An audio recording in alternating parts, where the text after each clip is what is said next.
The honor system is one of the most defining aspects of Arthur's journey in Red Dead Redemption. However, today we aren't just focusing on Arthur. Instead, we'll be examining the morality of other key characters in the Red Dead universe to discover the most honorable thing each of them ever did. You know that Arthur... Sure. Word got to me up north, so I went back and buried him in Miss Grimshaw. Arthur Morgan. Arthur Morgan lived mostly as a bad man throughout his life, but in the end he felt remorse for what he did in it, and decided to try and do good for the time he has left to leave a good mark on the world. And he did. Thank you, fella. You know, there ain't enough kindness in this world, that's for sure. But you... I don't know nothing about kindness. He absorbed the debts of the people who were in debt to the gang, and even helped the widowed woman by giving her money. And he even kicked Strauss, the moneylender, out of the gang, despite it being a source of income to the gang. And they really needed the money, but still, Arthur rejected the gang's predatory survival tactics. He also taught Charlotte how to survive in the wilderness, taking the time to teach her how to shoot, hunt, and skin animals. He knew he was dying, yet he patiently passed on his skills to ensure someone else can live long after he is gone. And of course, the ultimate sacrifice when he saved John, Abigail, and Jack to allow them to get a second chance that he isn't getting. With that, Arthur helped John live the life he had been denied by getting married to Abigail and raising his kid. Two things that Arthur couldn't do. He couldn't keep his relationship with Mary, and he couldn't save his own son. All this wouldn't exist if it weren't for Arthur. But for me, the absolute most honorable thing he did was aiding Rains Falls and the Wapiti tribe. Why do I think it's his most honorable act, you ask? Because first of all, it went completely against his own interests. You see, Dutch's plan was to use the Native Americans, pushing them into a war to create noise and distract the government. The idea was that the gang could slip away while the army was busy focusing on the tribe's problems. People will see these boys, they won't notice us, and they'll think we're gone. Everyone will blame everything on the Indian problem, and we'll disappear up the river. So logically, the misery of the Indians was actually in Arthur's best interest. Instead, he went behind Dutch's back to actually help them, risking his own life with zero financial reward or protection. He did it purely out of profound sense of empathy, and on top of that, he didn't have any prior emotional attachment to them. Like, it makes total sense to see Arthur risking his own life for a gang member he lived years with, but these people were from a completely different ethnic group. But it takes a profound sense of humanity to truly empathize with people who are entirely different from you. That right there shows the peak of Arthur's growth. I really think there's a powerful lesson to be taught from this part of the game, especially when you consider all the wars that's happening everywhere in the world right now. So yes, Arthur helped a lot of folks with no reward in return throughout the story, but this time he actually risked his life, moved directly against his own survival interests, and did it for people he had no emotional attachment to. You silly fool! Come on! You saved my life more than once. To give mine for yours, it's as it should be. Dutch Vanderlyn. Despite being a selfish narcissist, Dutch actually did commit some genuine honorable acts, even if they were driven more by his desperate need to play the savior rather than pure goodness. The positive impact of those actions was very real. Take Sadie Adler for example. In the very beginning of the game, Dutch rescues her after the O'Driscolls murdered her husband. Now, it is gonna be okay. We mean you no harm. Miss! Come on, it'll be okay. And Sadie wasn't an isolated case. He took on dozens of lost souls who had nowhere else to go, most notably a young Arthur and John. He gave them a family when the world had completely abandoned them. The leader of the gang taught me how to read, taught me how to see all that was good in the world. He was a great man in a way. Still, his intentions there were likely just driven by his desire to be the leader of a big gang, knowing that taking in broken people was the easiest way to guarantee their absolute loyalty. But for me, his most honorable act actually happened before the events of the game, when he actually gave money to the poor instead of keeping it for himself. You see, back then, Dutch lived by a strict Robin Hood code. where he would steal from the wealthy to give to those who had nothing. We stole from those who had too much. Tried to give to those who had too little. Remember the old days? When we used to go around giving away the money we'd robbed? Yeah. Guess that just kind of stopped at some point. Sure did. Now, I'm not saying that the stealing itself is the honorable thing to do, but breaching that kind of code is one thing, but actually pulling off the robbery, holding all the cash in your hands, and still deciding that the board deserve it more than you do, I think it takes some serious conviction to follow through with something like that. Dutch didn't see us that way. We robbed banks, stole from the rich, and we gave the money to people who needed it more.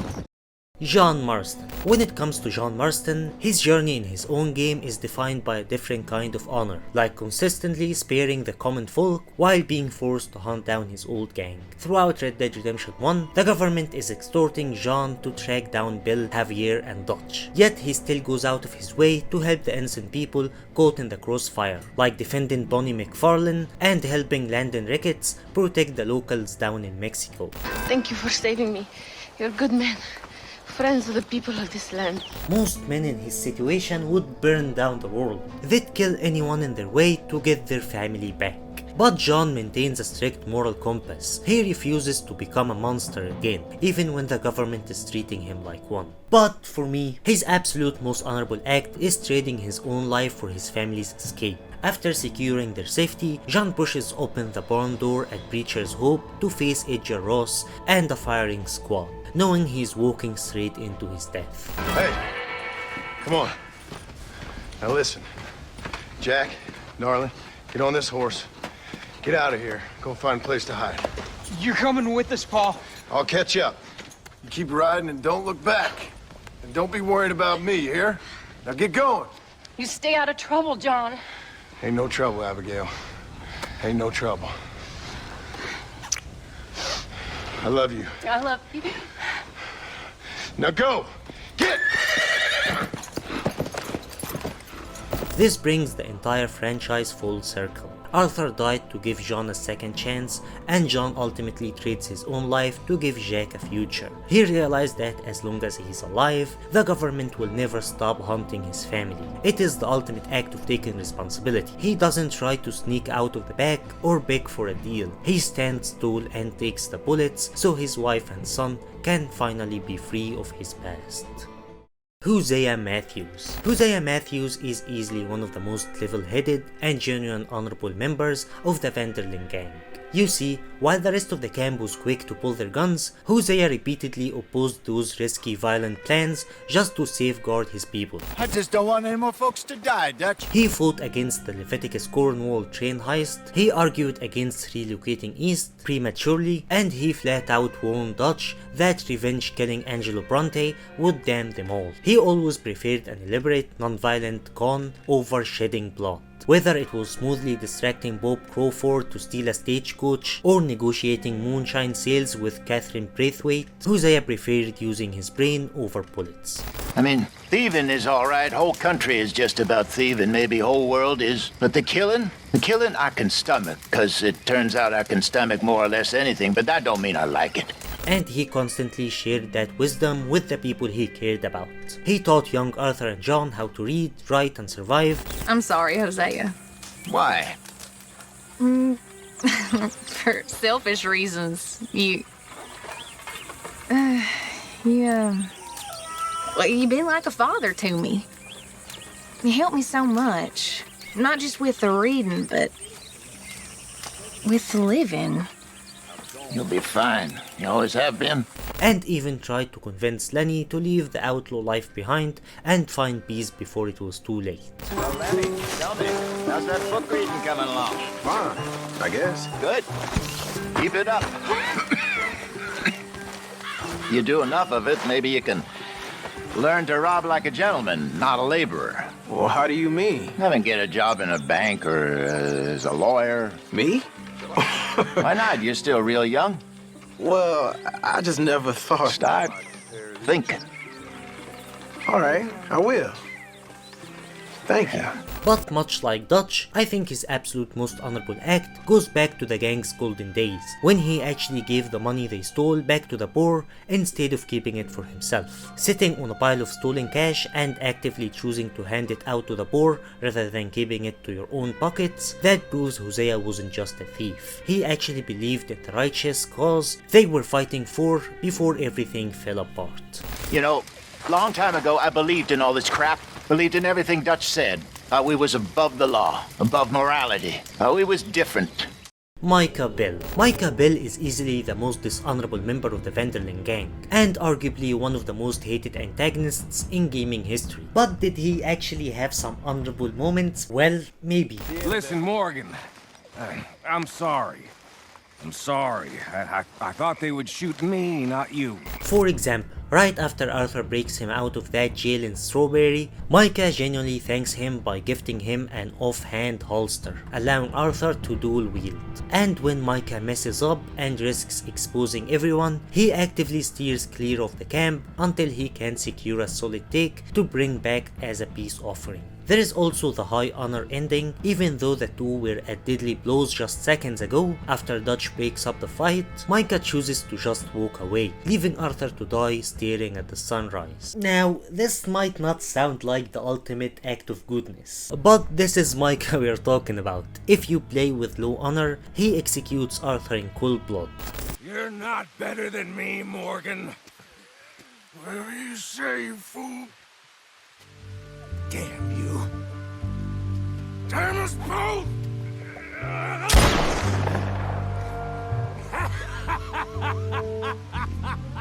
So if you think about it, it shows that Micah actually responds to Arthur's honor. He has a twisted sort of respect for him in that version, choosing to leave him to pass on his own terms. You could even make the wild argument that becoming a rat was technically the most honorable thing he did. He was giving the law information to bring down a notorious gang of thieves and killers. Now, obviously he didn't do it out of the goodness of his heart. He did it because he's a survivor and saw it as his best chance to walk away from their fall. But the result is the same.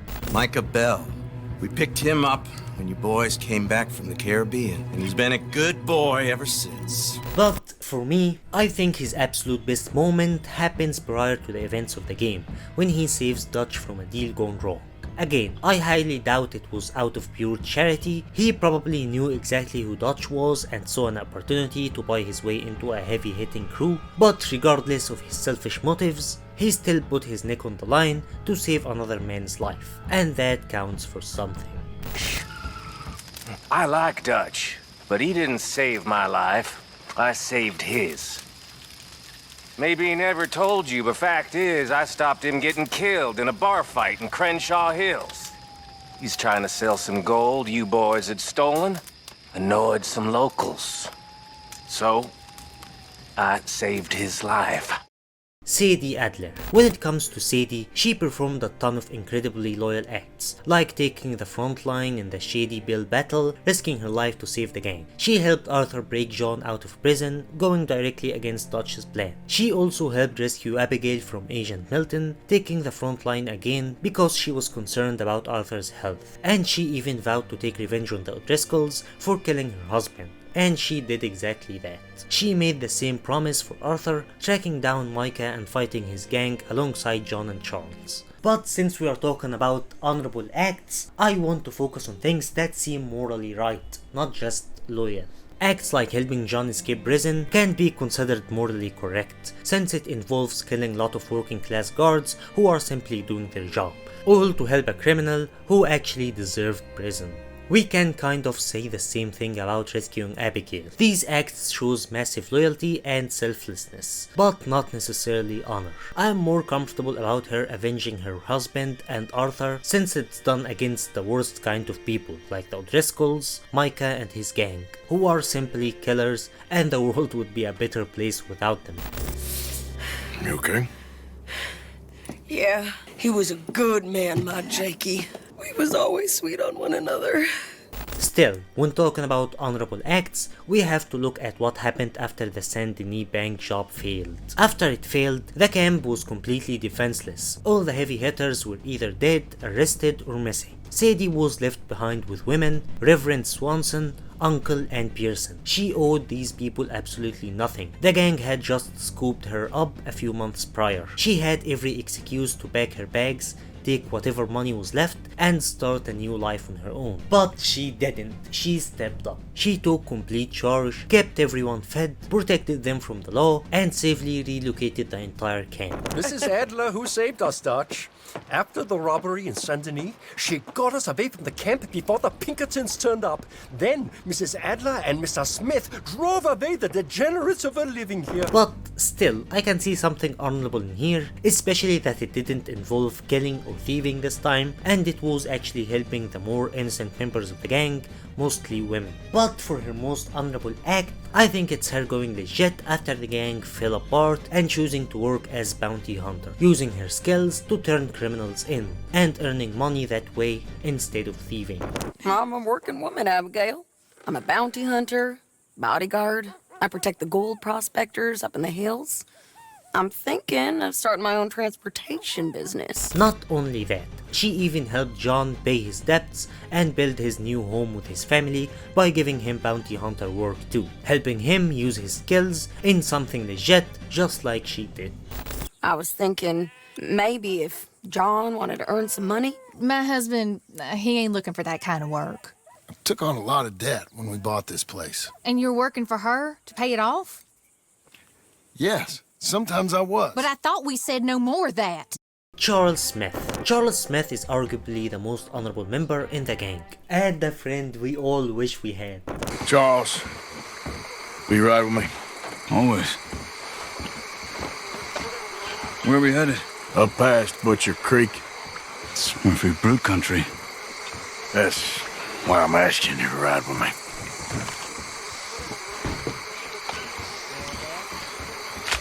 I understand. And he sure did lots of honorable things throughout the game. He insists on tracking down and rescuing a kidnapped German father to reunite the family, despite Arthur's protests and ambush risks.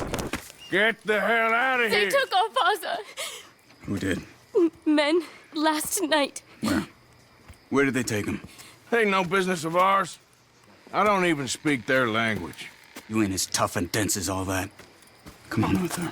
Charles risks danger to retrieve and bury Hosea and Lenny's bodies after the Saint Denis disaster. Post-gang, he returns to bury Arthur and Susan in honorable spots. He also buries a hired gun killed by the Skinner brothers. These acts show profound remorse, respect for the fallen, and a commitment to closure, honoring lives amid chaos, even when it brings him no benefit. When Charles discovers poachers wastefully slaughtering scared bison to frame Native Americans, he is outraged by the disrespect to nature and his culture. He kills one poacher, but shows restraint by sparing the second as a warning.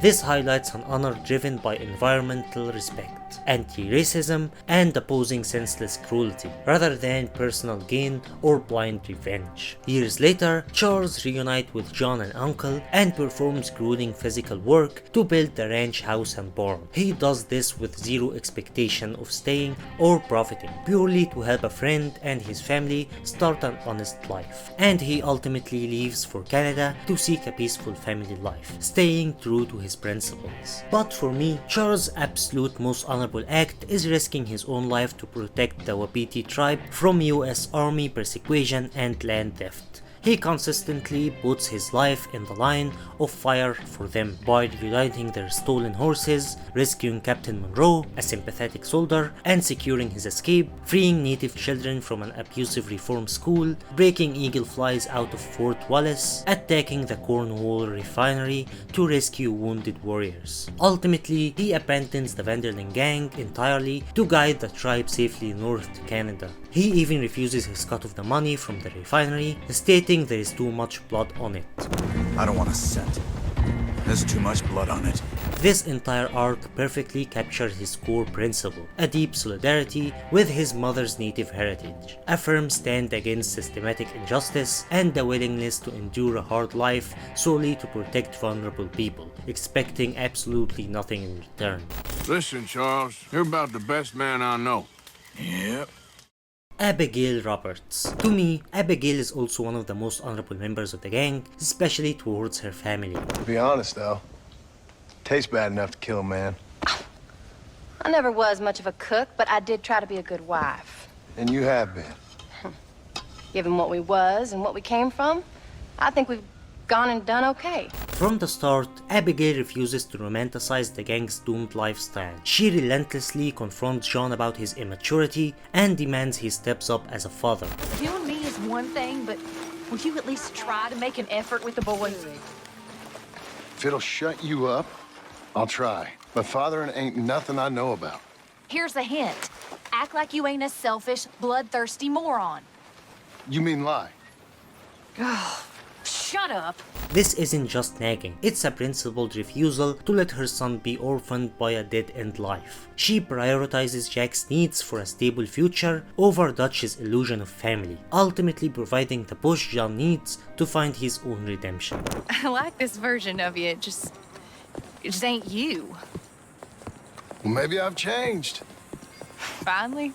Abigail constantly protects Jack's innocence at all costs. She pushes Arthur to take him fishing just to give him a taste of normal life, panics and fights back fearlessly when he is kidnapped by the Braithwaites, and ultimately pulls him out of the camp entirely when the environment becomes too toxic. She willingly sacrifices her own security and standing within the gang to protect her child from their chaos. Years later, Abigail fully commits to building a legitimate, honest life at Beecher's Hope. However, when John begins slipping back into his violent old ways, she makes her hardest choice yet. She takes Jack and leaves. We got a son. I got a son. And I love our son enough that I can't have him around while you're like this. I had so many dreams, John. I hoped you would change. We all saw what happened to them that didn't, but you... Part of you is hell-bent on ending up the same way. This temporary separation isn't a betrayal, but a profound principled sacrifice. By walking away from the man she loves, she flatly refused to enable the cycle of violence. She forces John to definitively choose between his family and his past, serving as the ultimate catalyst for his full commitment to redemption. And for me, that was her most honorable moment, as in a way, it led to John's redemption and allowed him to live probably the best 4 years of his life before the events of Red Dead Redemption 1. The ranch, this life, it's so nice, John. I hope it'll only get nicer. Jack Marston. Since most of the events happen when he's a kid or a teen, he didn't do much in the game. And I think most people would choose him avenging his father as the most honorable thing he did, as it's the defining moment of Jack's life. And while it goes against everything Arthur, John and Abigail wanted for him, it is an act of deep classic honor. You killed my father! Your father killed himself with the life he lived. You killed him! I saw you! You keep saying that. You sent him to do your dirty work. Then you shot him like a dog. Tracking down AJ Ross wasn't about money, gang loyalty, or personal gain. It was pure, unwavering retribution against a corrupt government that had used, betrayed, and slaughtered his father. Jack waits until his mother had passed, ensuring she doesn't have to witness his fall, before stepping into his father's boots to settle the ultimate score. It's an act of loyalty that tragically seals his fate as an outlaw. But again, I wouldn't choose it as the most honorable thing he did because I think it shows more loyalty than honor. For me, his most honorable moment happens after his father's death in 1911. A teenage Jack does not immediately abandon the ranch to seek wild revenge or become a reckless outlaw. Instead, he stays at Beecher's Hope and takes on the brutal, heartbreaking responsibility of running the farm and caring for his grieving mother. He honors his father's final sacrifice by ensuring Abigail is safe and supported until she passes away of natural causes 3 years later in 1914. Leopold Strauss. This is a hard one, since all he did throughout the game was sending Arthur to retrieve money from people who was in debt to the gang, which led to lots of bad things happening to these families as we saw in chapter 6. Here, take this. It won't bring your husband back, I know. You need money and I don't. Well, you're a good man. I just wish you'd done it before he worked himself into the grave. But for me, it's when he refused to betray the gang, even though the gang kind of betrayed him. You see, money lending isn't the only bad thing the gang does in the game. It's a gang of thieves and killers, and even though Strauss was the head of the lending operation, it was to help the gang make money for them all to flee. So it's on all of them, not just him. When Arthur changed and saw what happened to the families, he kicked him out of the camp. Even though it's not his fault alone, I'd argue that there is still a lot of worse people than him still in the camp. Just get up. What? Get up! What is wrong? Nothing's wrong. Nothing at all. What are you doing? Something I should have done a long time ago. But anyway, Arthur kicked him despite being a wanted man, which led to the Pinkertons kidnapping him and torture him for information about his gang. But he said nothing until his death, which you wouldn't expect it from him, being kicked out and all. They picked up Strauss, the agents. Made a real mess of him. I heard he died in custody. Never said a word.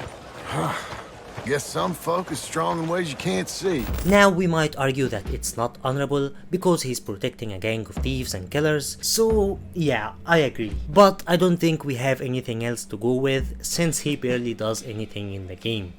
Susan Grimshaw, one of the most complex characters in the gang. She's sometimes loving and acting like a mother figure to the gang.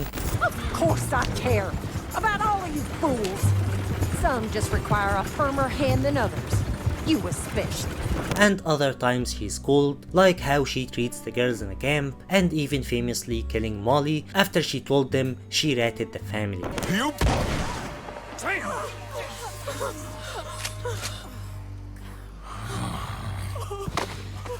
She knew the rules, Arthur. What the hell is wrong with you? Mr. Pearson, Mr. Williamson, get this body out of here and get it burnt. We might also remember her for taking Arthur's side, pointing the gun at Micah at the end before she gets shot by him. Which is sad because you kinda get the feeling that her death went kinda unnoticed since it happened just before the death of Arthur and the ending of the gang. But her most honorable moment for me is fearlessly rescuing and protecting Telly Jackson. When Telly is kidnapped by her old crew, the Foreman brothers, Susan doesn't hesitate. She interrupts Arthur, grabs a gun, and rides out with him to Radley's house. Mr. Morgan! Mr. Morgan, we have a problem. A real problem. It's Tilly. What? She's been taken by them Foreman brothers she used to run with. Come along! The Foreman brothers? What are they doing here? Well, I don't know what they've been doing here, but I can tell you what they're going to be doing here. Dying. Sure. Her protectiveness is raw. She fights alongside Arthur, kills threats without flinching, and afterwards insists on dealing with the leader to make sure Tilly is safe forever. Tilly's relationship with Susan improves dramatically after this. She even comforts scared Tilly later in Beaver Hollow. No. But I'm sure you'll be okay. And I'm also sure that, well, I'm sure that I'm really proud of you. You've grown into a fine woman, and you'll be well. I just know it. This shows Susan's maternal loyalty in action. She risks her life for one of her girls and treats the gang like family worth dying for.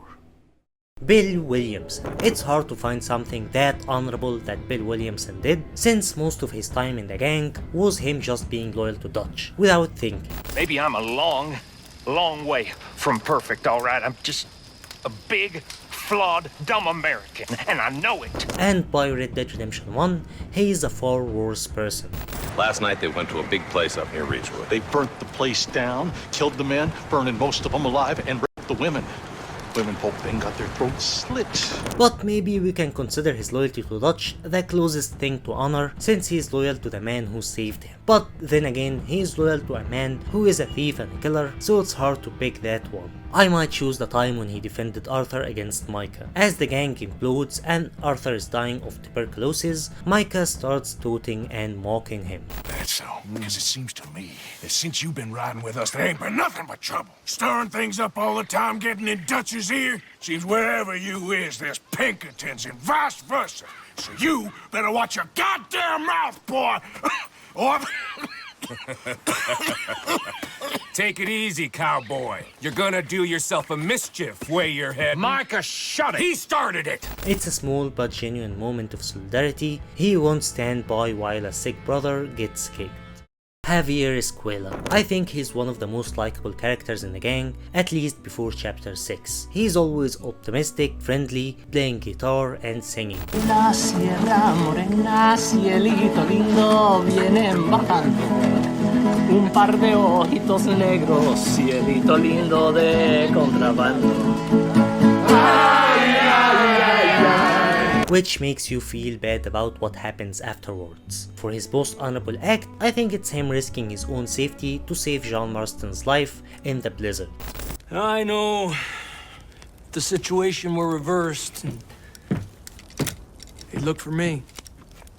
When John goes missing in a deadly snowstorm, Javier immediately volunteers to ride out with Arthur. They find John badly mauled by wolves and freezing. Javier carries the injured man onto his own horse and rides him all the way back to camp, helping keep him alive through brute determination and care. It's a raw act of compassion for a suffering friend with zero self-interest, just stepping up when someone needs help most. Ooh. Scar looks pretty. Yeah, ruined my fine features. Thank you for saving me.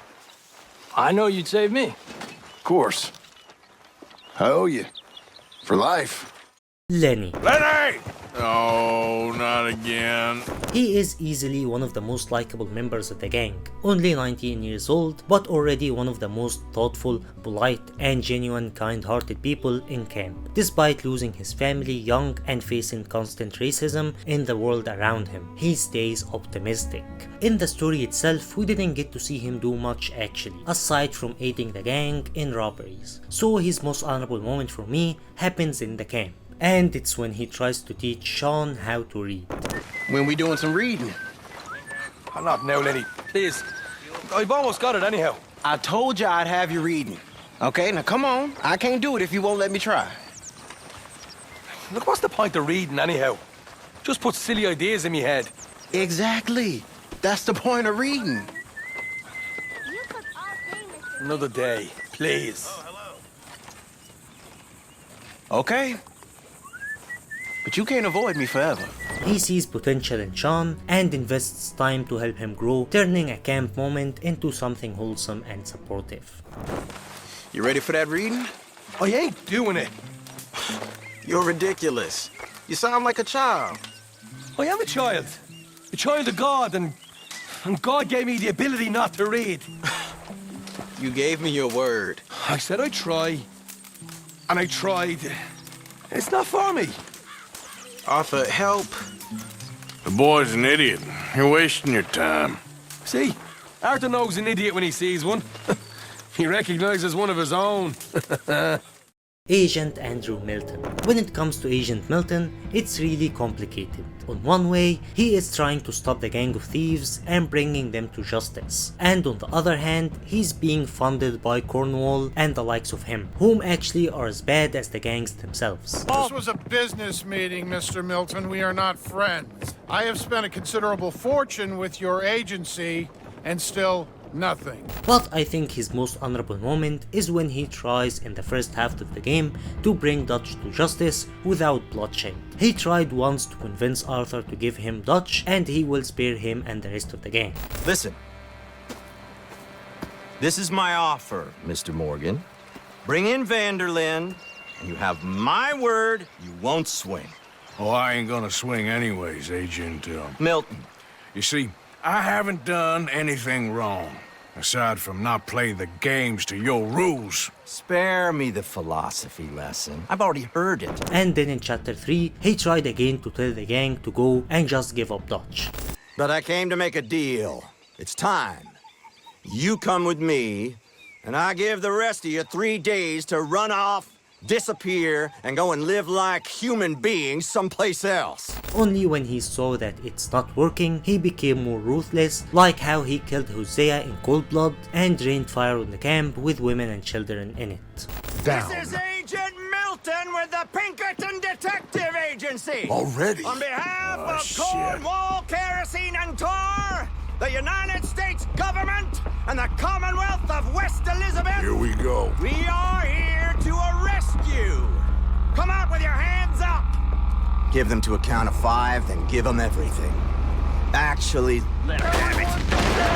Wanna check my list of the most honorable and least honorable thing each GTA protagonist did? Check out this video right here where I talk about that. Thank you all for watching, huge shout out to the member of the channel Spidey, and I see you guys in the next video. Peace.